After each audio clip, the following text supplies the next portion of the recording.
Louvado seja nosso Senhor Jesus Cristo, para sempre seja louvado. Vamos dar início a mais um vídeo de formação sobre a demonologia e o mistério do mal. A gente agradece a audiência, eu diria assim, de tantas pessoas que têm me falado sobre, gostando do curso, das explicações, da forma direta como a gente está tentando falar, e realmente é um assunto que ainda era muito desconhecido. Hoje nós temos padres muito melhores do que eu que estão trabalhando também esse assunto. Hoje eu gostaria de me servir, não sei se vai dar tempo em toda essa palestra, esse livro de John Richards. Eu já me referi a ele com vocês. Ele fala muito sobre a questão do satanismo nos Estados Unidos, esses problemas sérios da Ouija e as questões dos jovens, coisas que hoje não se fala muito. Então ele é bastante explicativo, um livro um pouco profundo nesse sentido. Mas ele tem um apêndice aqui que quando eu li eu pensei, eu vou passar isso para o curso, porque existem umas rubricas sobre o exorcismo que é bem interessante para nós podermos conhecer como é feito o exorcismo, também para que não haja essa espécie de medo que as pessoas têm, né? O demônio quer incutir esse medo em nós para ele continuar fazendo as astúcias dele, né? O sacerdote que seja expressamente por sabedoria especial autorizado pelo superior eclesiástico, logo o seu bispo diocesano, quando pretender realizar um exorcismo em pessoas atormentadas pelo diabo, essa palavra é bem interessante, atormentado, alguns chamam de pacientes ou possessos, eu acho boa essa palavra, atormentada pelo diabo, deve distinguir-se devidamente pela sua piedade, prudência e integridade de vida. Deve preencher essa devota tarefa com toda a constância e humildade, sendo perfeitamente imune a qualquer disputa por engrandecimento humano, e contando não consigo mesmo, mas com o poder divino. Então isso é importante. Além do mais, deve ser maduro em anos e respeitado, não só pela sua função, como pelas suas qualidades morais. Então aqui ele está falando que o exorcista, praticamente, ele está dizendo que não pode ser um padre que tenha sido recentemente ordenado ou que não tenha passado por diversas provações, né? Não é uma norma geral isso, porque a santidade ela não tem tempo. Às vezes um sacerdote jovem ele pode ter muito mais virtude que um sacerdote idoso, mas o autor está chamando a atenção dessa grande prudência que nós devemos ter e humildade, especialmente quando vamos tratar nesse assunto da demonologia. A fim de exercer seu ministério corretamente, deve recorrer a um estudo muito maior do assunto, examinando autores aprovados e casos constantes de experiências. Por outro lado, convém que observe atentamente os poucos pontos mais importantes aqui enumerados.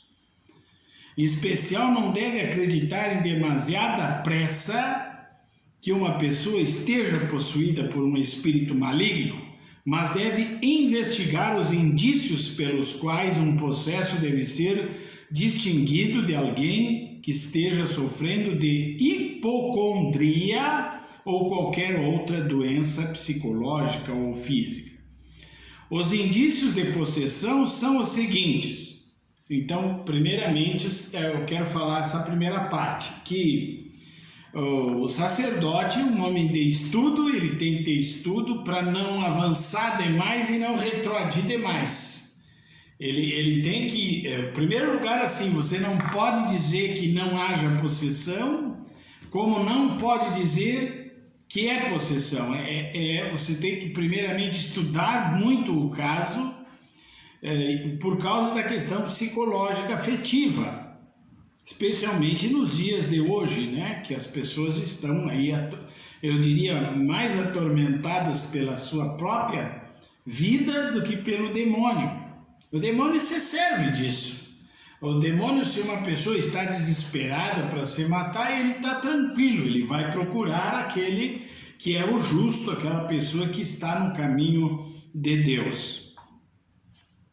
Quais são os indícios, então, de uma pessoa possessa ou atormentada? Primeiro, capacidade para falar numa língua estranha ou para compreendê-la quando falada por outrem. Por exemplo, vamos dizer, tu chega numa menina de 16 anos que nunca estudou latim e tu diz lá, sei lá, Patem Domini, né, a paz do Senhor, ou Laudetur Jesus Christus, que são frases muito comuns no nosso uso no latim, na igreja, e a criança, uma menina que nunca ouviu essa saudação, ela diz in eterno, por exemplo. Aí você vai dizer, opa, tem coisa errada aí, né?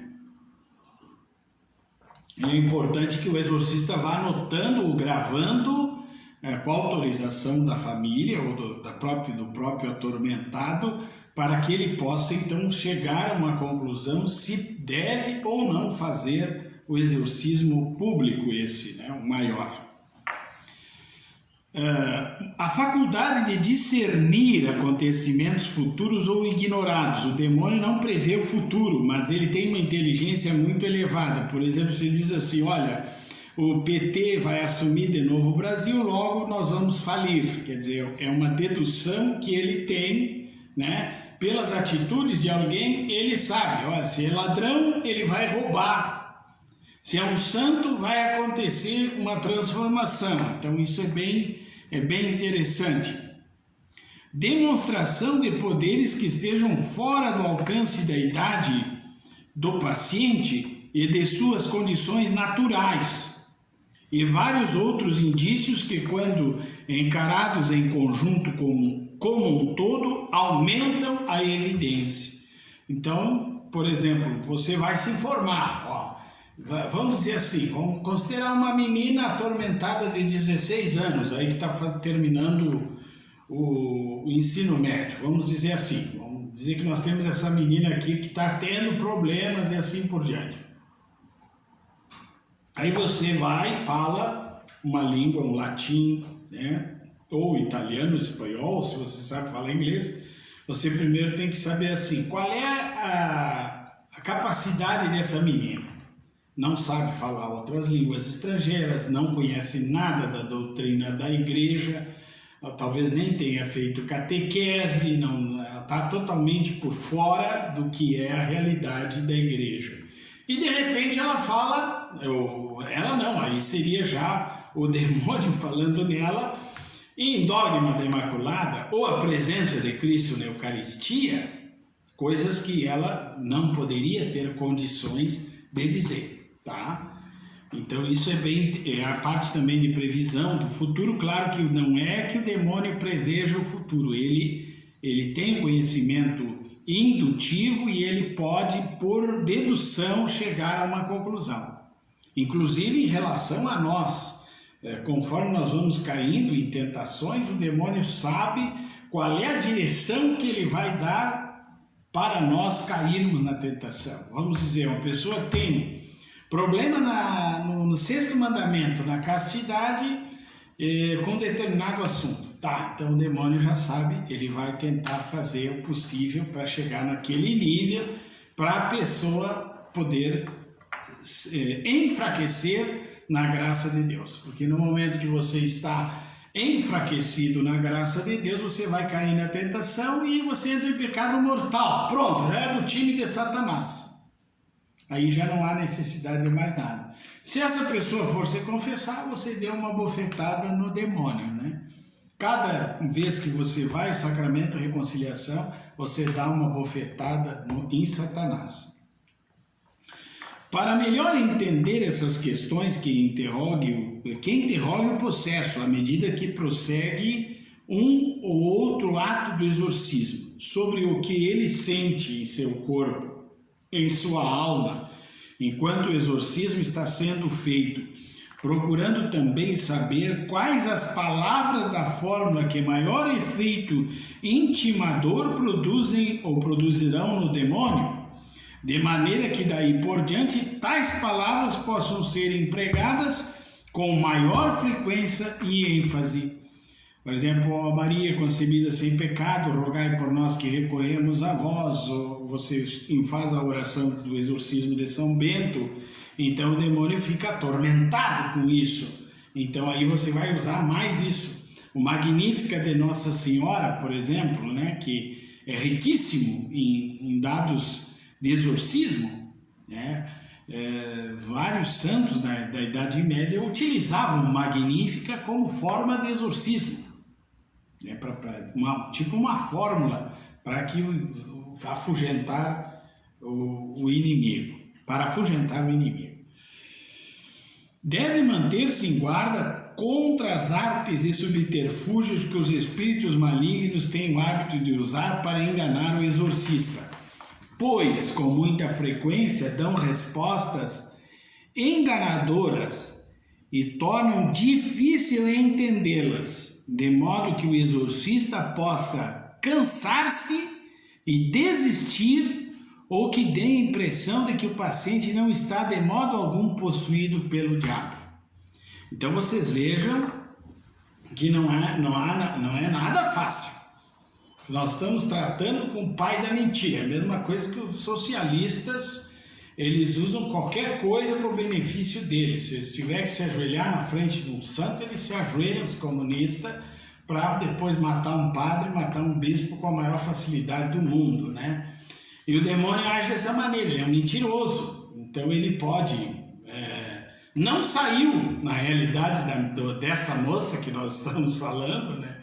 E ele se faz, eu vou embora, então, não sei o que, e se faz que aquela moça está curada, e na realidade ela não está. Por isso o exorcista ele tem que ser impetuoso com o demônio, não pode dar conversa, né? É torturar com água benta, é falar palavras de ordem duras com ele e não deixar que ele abra a boca para falar as mentiras dele, né?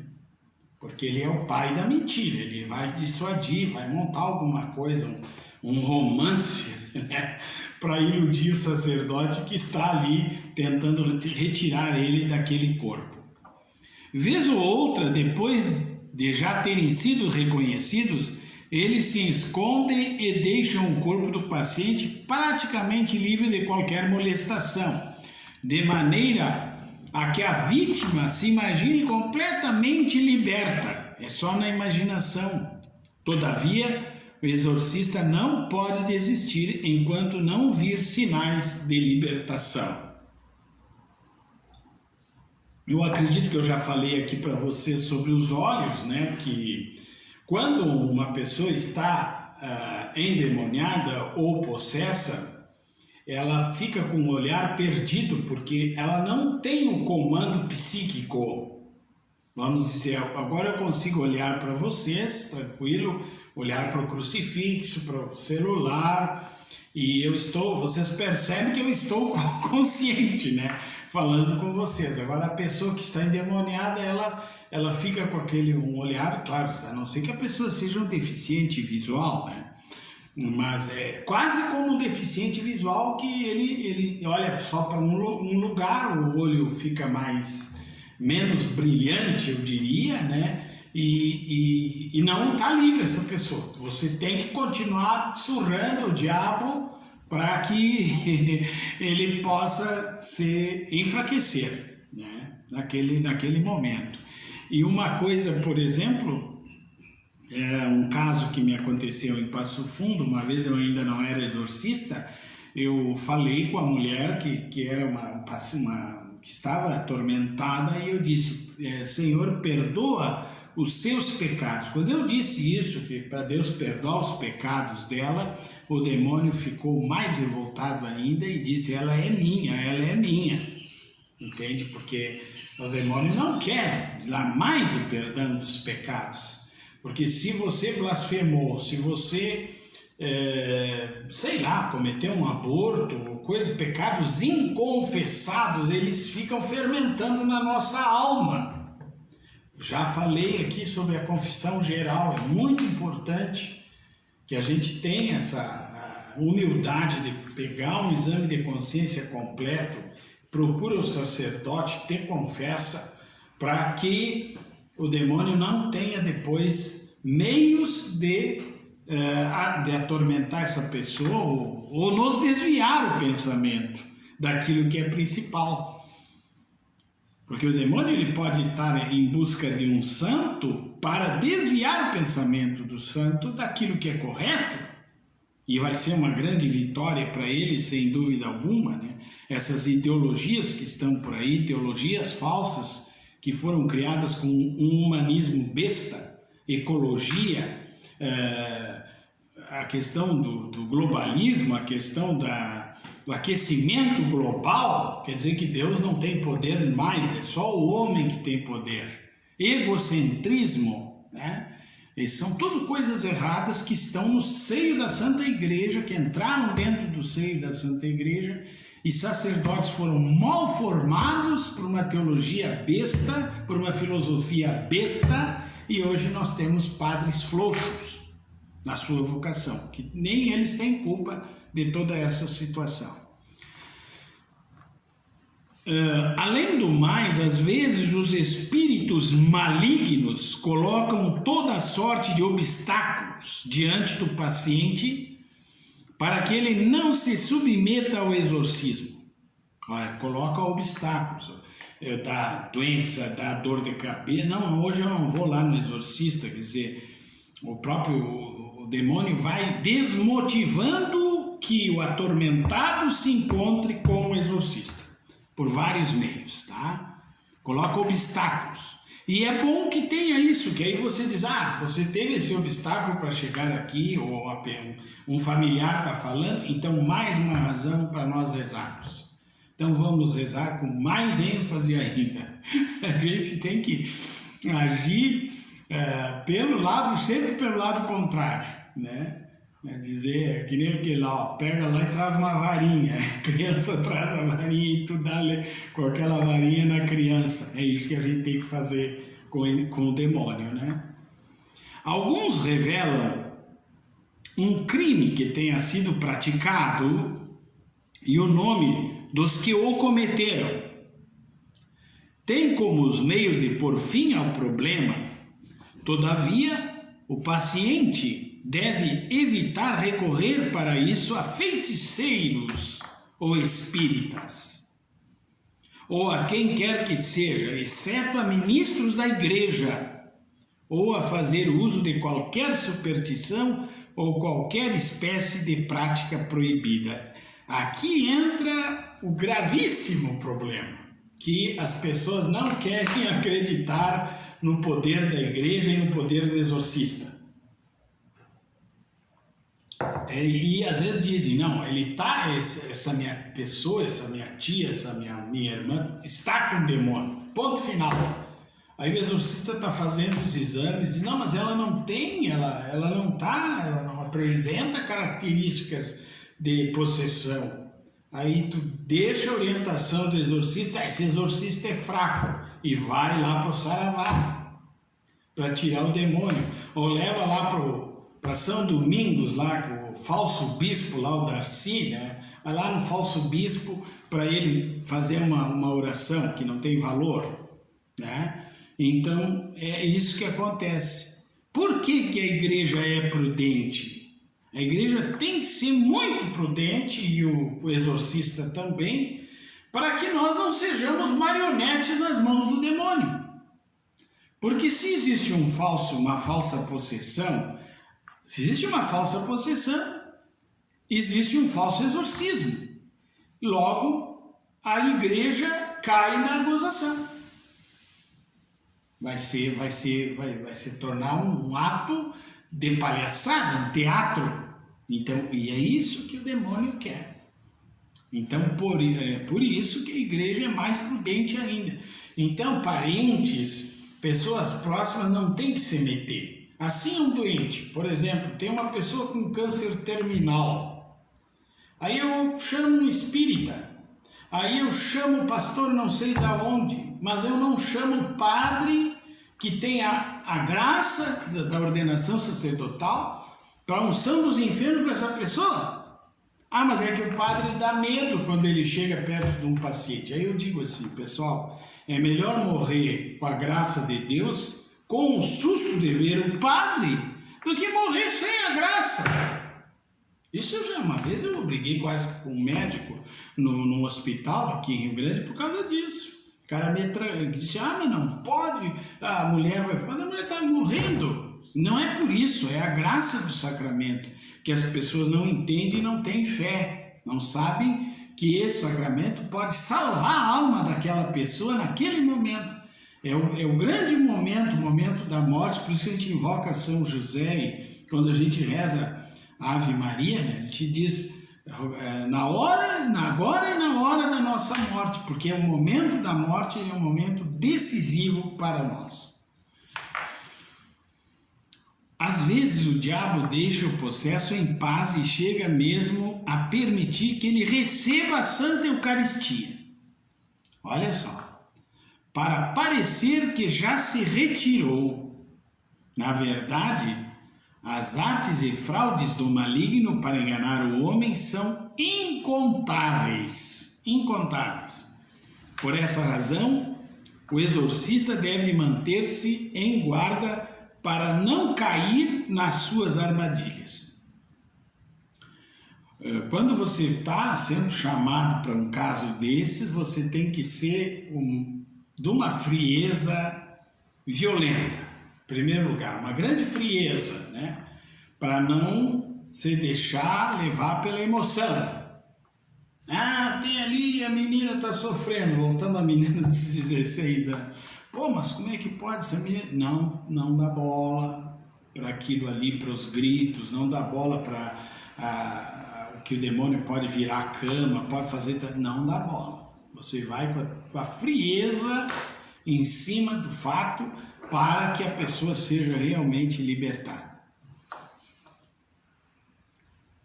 Portanto, ele deve lembrar-se das palavras de Nosso Senhor, Mateus 17, segundo as quais há certo tipo de demônio que não pode ser expelido a não ser mediante oração e jejum.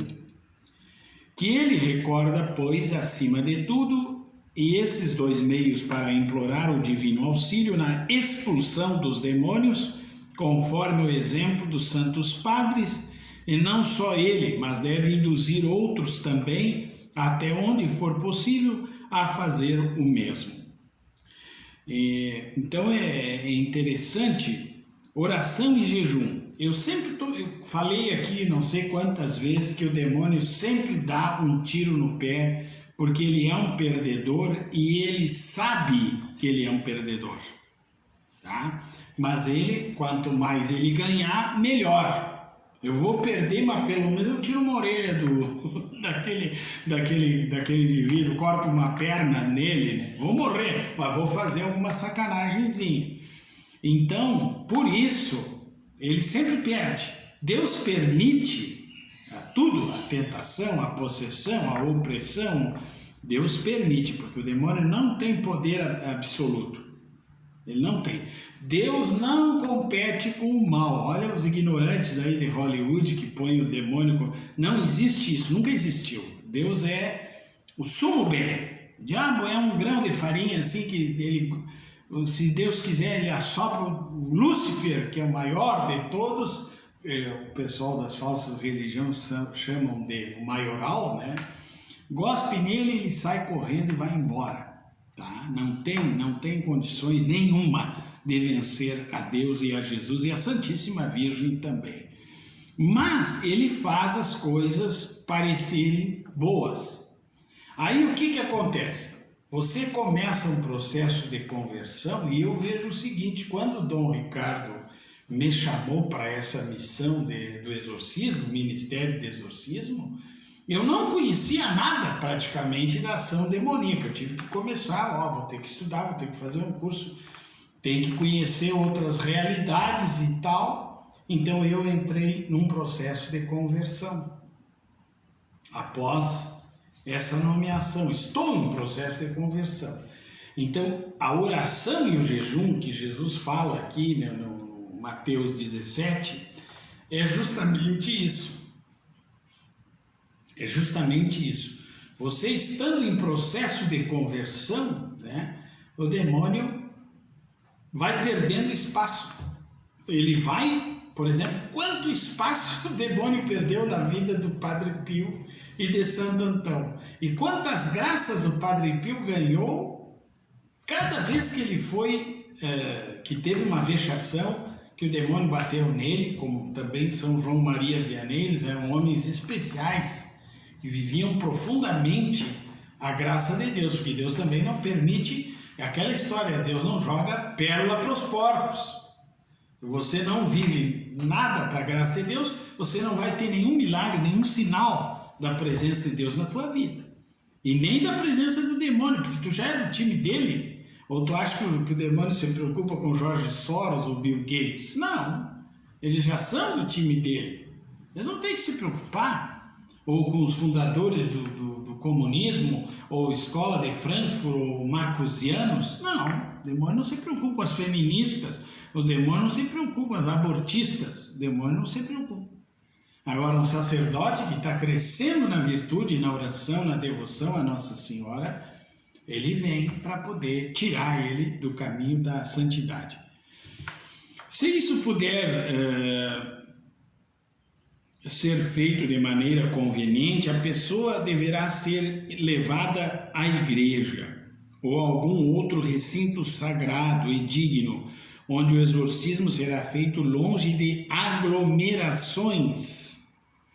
Mas se a pessoa estiver doente ou por alguma razão válida, isso não for possível, o exorcismo poderá ser feito em casa. Se vocês assistem, por exemplo, aqueles cultos do Edir Macedo, o apóstolo Valdemiro, aquilo é uma gozação. Eu acho que aquelas pessoas são até compradas, infelizmente. A gente nem tem como dizer isso, mas é quase certo, né? Que é uma palhaçada que eles fazem, né? O pastor totalmente desautorizado, uma pessoa que só pensa em dinheiro, em riquezas, dialogando com o demônio, dizendo, eu mando em ti, coisa. Mas Deus o livre, você vai fazer isso com o demônio. Quer dizer, o demônio está lá assistindo aquilo e dando risada, né? Porque tanto o pastor como a pessoa que está se fazendo endemoniado, como aquele público que está ali, são ignorantes. E o demônio gosta da ignorância. O demônio não quer que você saia de uma falsa religião e vá para a igreja católica. Ele não quer, porque a verdade está na igreja católica, né? O próprio Padre Pio chamou o Lutero de demônio. É um demônio, porque ele tirou a Eucaristia e tirou a Santíssima Virgem das pessoas, né? Eu respeito muito os irmãos protestantes, mas foi isso que o Padre Pio falou. Se o paciente estiver gozando de boa saúde mental e física, deve ser exortado a implorar a ajuda de Deus, a jejuar e a fortalecer-se mediante a frequente recepção da penitência e da Santa Comunhão a critério do Padre.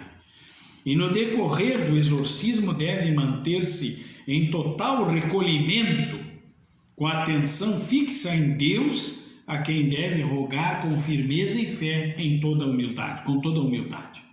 E se mesmo assim continuar cada vez mais atormentado, deve suportar isso pacientemente, sem jamais duvidar do auxílio divino.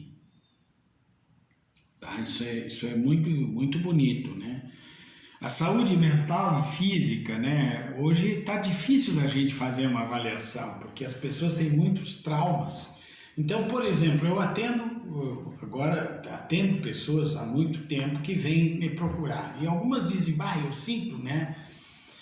O demônio às vezes fala comigo, eu vejo coisas e tal. Então eu digo assim, vamos fazer o seguinte, você vai para volta, faça uma oração pela pessoa, invocando o Espírito Santo, a proteção da Santíssima Virgem, dos santos, e digo assim, olha, vamos marcar um próximo encontro, você vai fazer um exame de consciência e uma confissão geral. confissão geral. Primeira coisa é a confissão, porque aí o que a confissão faz? Ela restaura, né, o estado de graça da pessoa. Por isso que se diz que a confissão é mais importante que a Eucaristia. A Eucaristia alimenta a alma, mas a alma que não está em estado de graça é pior receber a Eucaristia. É pior. Então, a confissão em primeiro lugar, né, ela é importante, uma boa confissão. Fale tudo para o sacerdote, não tenha medo.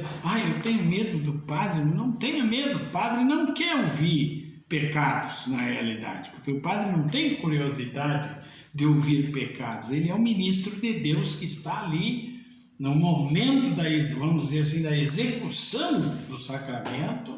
Ele está totalmente isento, eu diria, né? Ele está totalmente isento de comentários ou coisa parecida. Jamais ele vai fazer esse tipo de coisa. Então você vai lá, você confessa. O ato de humildade é muito importante, porque o demônio, ele é um soberbo. O demônio não quer que a pessoa se humilhe. Quando eu tinha problemas lá no Carmo, no início da obra, eu me levantava e beijava o chão. Isso é um gesto muito importante para a gente vencer as ciladas do inimigo. Quer dizer, um gesto de humildade imediato. Vai lá, beija o chão, né? E você vai ter, através dessa humildade, você vai ganhar um ponto para que o demônio se afaste de você. Ele deve ter na mão um crucifixo ou poder vê-lo. Se houver relíquias de santos disponíveis, devem ser aplicadas com toda reverência sobre o peito ou sobre a cabeça do possesso. As relíquias devem estar devidamente cobertas e protegidas. É preciso ter cuidado para que esses objetos sagrados não sejam tratados impropriamente ou que algum dano lhes seja infligido pelo maligno. Todavia, não se deve segurar a Santa Eucaristia sobre a cabeça da pessoa, nem de modo algum encostá-la no seu corpo, devido ao risco de uma profanação. Então, isso são práticas. O Padre Amorte tinha um pouco isso aí.